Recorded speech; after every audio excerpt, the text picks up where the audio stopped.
안녕하십니까. 송국근의 혼술 7월 4일 목요일 오후에 인사드립니다. 민주당 전 대표 이재명 조만간 구속될 가능성 상당히 좀 높아지고 있다. 자, 이렇게 보이는 상황 변화들이 좀 있습니다. 가뜩이나 지금 9월에 1심 첫 구형이 나오고 10월에 첫 1심 판결, 그 공직선거법이든 유정조사든 그 법원의 시간표가 딱 정해져 있죠. 그런데 검찰에서 지금 여러 가지 추가 수사를 받고 있습니다.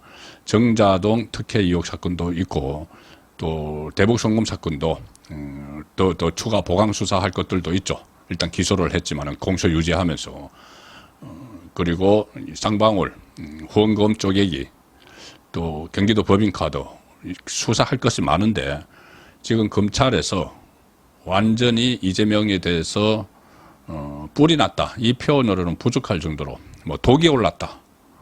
그러니까는 특히 이원석 검찰총장이 사실 그동안 저도 상당히 많이 지적을 했고 서종욱 변호사도 서종욱의 법대로 해서 계속 취재한 내용을 알렸죠. 이원석 검찰총장이 문재인 전 대통령 수사도 맡고 있고 또 이재명에 대한 수사, 특히 영장 재청구를 한사코 반대했다. 그리고 이제 정치에 대한 수사를 정치인에 대한 수사를 하지 않고 특히 야당 정치인 이재명에 대해서 대신 뭐 김건희 여사와 관련해서 디올백 문제만 뭐 수사를 하라고 콕 집어서 지시를 내리고 그런 상황이 있었는데 그때는 민주당에서 이원석 검찰총장에 대해서 전혀 어떤 비난 같은 것도 하지 않았습니다. 그리고 이재명은 그 덕을 보고 있었죠. 심지어 이원석 검찰총장 체제에서 그때 두 번째 구속영장을 신청할 때 타이밍을 잘못 맞춰가지고 유창훈 판사에게 배당이 됐고 그래서 유창훈이 기각을 시키는 그것도 검찰 책임이 있다 이런 이야기, 이원석 검찰총장의 책임이 있다 이런 얘기까지 막 나오고 있었습니다. 그런데 자충수를 둬버렸죠. 검사들에 대해서 탄핵을 실제로 발의를 했습니다. 4명에 대한 탄핵을 발의를 하니 이원석 검찰총장도 가만히 있을 수는 없는 거죠. 본인이 평생 몸담았던 조직이고 마지막 검찰총장에 대해서 오명을 쏘고 나가면 만약에 본인이 이재명 쪽의 입장에 서서 그쪽에 기울어진 수사 지휘를 하다가 나중에 정치를 할지도 모른다. 민주당 소속으로 호남이 고향이기 때문에. 자, 그렇지만 이 상황에서 검찰을 누더기로 만들어 놓고 나가면 정치를 할 수도 없겠죠. 불명예를 잔뜩 안게 되기 때문에. 자, 그래서 그런지 그 이원석 검찰총장이 입장문을 그때 발표를 했습니다. 검찰 4명 탄핵에 대해서. 그리고 그것이 기폭제가 돼서 일종의 검난, 검찰의 난, 이런 것들이 지금 일어나는 조짐을 보이고 있는데 사실상 시작됐다고 봐야 되겠죠. 한 100명 이상이 이렇게 댓글을 달고 이렇게 하고 있습니다. 한 200명 정도까지. 검찰 내부 통신망에서 이재명의 검사 탄핵을 비판하는 그런 글들이 올라오고 있는데, 그리고 제가 또 어제 말씀드렸지만은 그렇게 되니까는 민주당의 스피커들이 사실상 이재명을 대신해서 이원석 검찰총장에 대해서 아주 입에 담지도 못할 그런 욕설 같은 비난을 쏟아냈죠. 뭐 김건희의 애완견 이런 말까지 했습니다. 이원석을 향해서 좌파 쪽에서 일종의 토사구팽이다. 제가 그렇게 말씀을 드렸었는데, 자, 그런 이원석 또 칼을 빼들었습니다. 상당히 센데 이재명을 완전히 직격하는, 정조준하는 그런 발언들을 오늘 쏟아냈습니다. 오늘 대검에서 원래 회의가 열렸는데 거기서 3가지를 당부를 했다고 합니다. 원래 회의는 대검 연구관 이상 검찰 간부들이 전원 참석을 하는 그 회의죠. 그리고 이원석 총장의 발언 요지는 검찰 구성원들이 모두 볼 수 있는 검찰 내부망 2+, 지금 거기에 막 글이 올라가고 있죠. 이재명을 비판하는. 거기에 그대로 게시가 됐습니다. 내용이 뭐냐면은 크게 한 3가지 정도인데, 일단은 검사에 대한 탄핵 조치는 이원석 총장의 이야기입니다. 피고인들이 법정에서 회색이 짙어지자 법정 밖에서 거짓을 노려놓으며 길거리 싸움을 걸어오고 있는 것이다. 자, 이것이 이제 탄핵을 추진하는 것을 이야기하죠. 이 법정에서 유죄가 받을 것이 명백해지니까 이 법정 밖에서 거짓 탄핵, 거짓 사유, 뭐 이상한 사유를 갖다 붙여서 길거리 싸움처럼 걸어오고 있는 것이다. 그런데 그마저도 뜻대로 잘 되지 않자 아예 법정을 안방으로 들어옮겨서 자신들의 그 재판에서 판사와 검사, 변호인을 모두 도맡겠다고 나선 것이다. 그러니까 탄핵을 추진하는 과정을 이유를 설명을 하는 겁니다. 속셈을. 그리고 또 법정을 안방으로 들어옮겨서 이것은 이 법사위에서 이 검사 4명을 불러서 추궁을 하겠다는 정청래가 있는 법사위에서, 그리고 또 대장동 변호사들, 박균택 이 변호사들이 현역 국회의원으로 있는 그 법사위로 옮겨서 자기들 안방으로 옮겨서 판사와 검사, 변호인을 자기들이 모두 도맡겠다, 이 이야기라는 겁니다. 그래서 누구도 자신의 사건에서 재판관이 될 수 없다는 법원을 듣지 않더라도 사법부의 재판권, 행정부의 수사권을 침해하고 삼권 분립 원칙에 정면으로 반하는 것이다.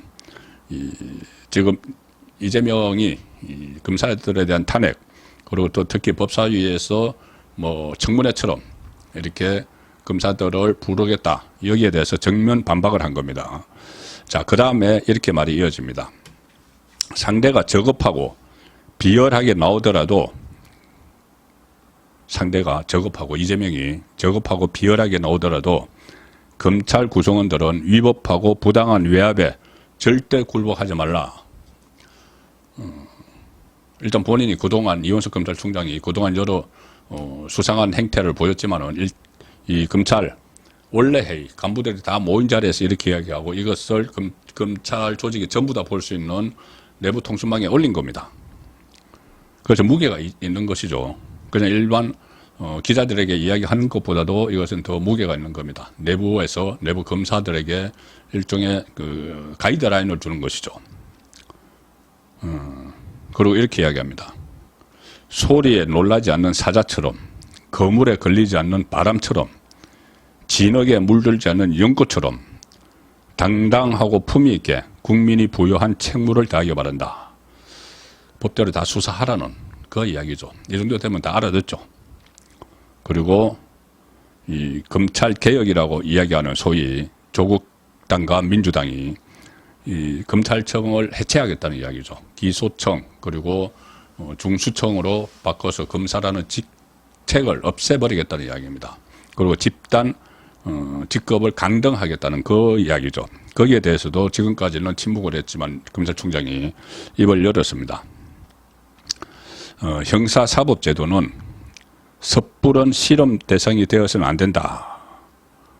그렇게 이야기를 하고, 형사사법제도는, 그러니까 검찰을 존속을 시키는 그것은 나와 내 가족, 이웃, 그리고 우리 공동체를 대상으로 생명, 안전, 재산, 국가의 존속을 다루기 때문에 실험 대상처럼 일단 고치고 문제가 생기면 또 고친다는 식으로 다룰 수 없다. 자, 그럼 검찰 해체, 그것을 실험적으로 할 수는 없는 것이다. 그것은 이미 다 오랜 기간 체계가 짜여져 있고 그것은 이 국가 존속 문제까지 걸려 있다, 이 이야기를 하는 겁니다. 그리고 내친김에 문재인 정부 때 시행했던 검수완박을 비판을 합니다. 뭐라고 하냐면은 검찰 수사권 완전 박탈이죠. 법안 발의에서 공포까지 18일 만에 급조된 검수완박 그리고 수사권 조정 입법은 국가의 범죄 대응력과 억지력을 박탈하는 결과를 낳았다. 단 한 건의 수사와 재판도 해보지 않은 사람이 탁상공론으로 사법제도를 설계하고 전문가 의견을 무시한 채 졸법으로 입법했다. 이걸 누구를 이야기할까요? 뭐 문재인, 조국, 뭐 이재명, 뭐 이런 사람들이 지금 떠오릅니다. 이처럼 누더기 형사사법 시스템을 만들어 놓고 아무런 책임도 지지 않으면서 또다시 검찰 수사권 완전 박탈을 목표로 소위 이 수사와 기소 분리라는 도구말을 꺼내 들었는데 결국 국가의 범죄 대응과 억지력 완전 박탈이라는 결과로 기길될 것이 명확하다. 자, 그래서 그리고 끝으로 여러 우수 검사들 이름을 다 언급을 했다고 합니다. 그리고 검찰 구성원들을 독려하며 발언을 맺었다. 이 상황이 지금 상황이 워낙 이 검찰 조직이 최대 위기를 맞았기 때문에 이원석의 이 발언은 민주당 특히 이 좌파 세력 전체를 겨냥한 발언으로 해석이 될 수가 있습니다. 문재인 정부 때부터 검수완박까지 거론을 했기 때문에 그래서 결과적으로는 이원석 검찰총장이 일단 토사구팽을 당했죠. 본인은 나서지 않을 수 없는 상황에 대해서 나서서 이재명을 비판을 했는데 그것이 일파만파 파고 효과를 일으켜서 검찰 조직 전체가 들고 일어나는 이런 상황이 됐고 그리고 이재명은 최대 위기에 다시 빠졌고 이 수사를 확대를 수사 의지가 다시 드러났기 때문에 그리고 검찰 전체가 제가 오늘 또 낮 시간에 이렇게 전해드린 대로 최대의 방어는 최선의 방어는 최대의 공격이다. 그런 말이 있죠. 이것을 막는 방법은 검사 탄핵 같은 것을 막는 방법은 검사 탄핵을 하는 목적이 이재명에 대한 수사 위축, 재판 위축이기 때문에 오히려 법대로 수사를 하고 재판을 하면 된다. 오늘 제가 그 조선일보 양은경 기자의 칼럼을 소개해드리면서 그 말씀을 드렸었는데 바로 이제 그 이원석 검찰총장도 지금은 그런 생각을 하는 것 같습니다. 일종의 칼잡이. 이원석 검찰총장도 과거에는 수사 잘하기로 소문이 났었죠. 그래서 윤석열 대통령이 그 수사력을 이용해서 신적폐청산 이재명 문재인 잡으라고 이 자리에 앉힌 건데 그동안 제 역할을 하지 않았죠. 자, 그러다가 이제 토사구팽을 당하고 좌파 세력에 의해서 또 검찰 조직 전체가 흔들리니 이원석이 다시 나서서 칼잡이 본능을 회복하는 것인지 조금 더 지켜봐야 됩니다. 또 어물쩍 어떤 그 타협선을 찾아서 그냥 넘어갈지 임기가 어차피 9월 달이기 때문에 근데 그러거나 저러거나 이원석은 그렇다 치더라도 검찰 조직 전체가 분기탱천하는 분위기이기 때문에 이재명은 자성자박하는 꼴이 돼 가고 있습니다. 송국근의 혼술이었습니다.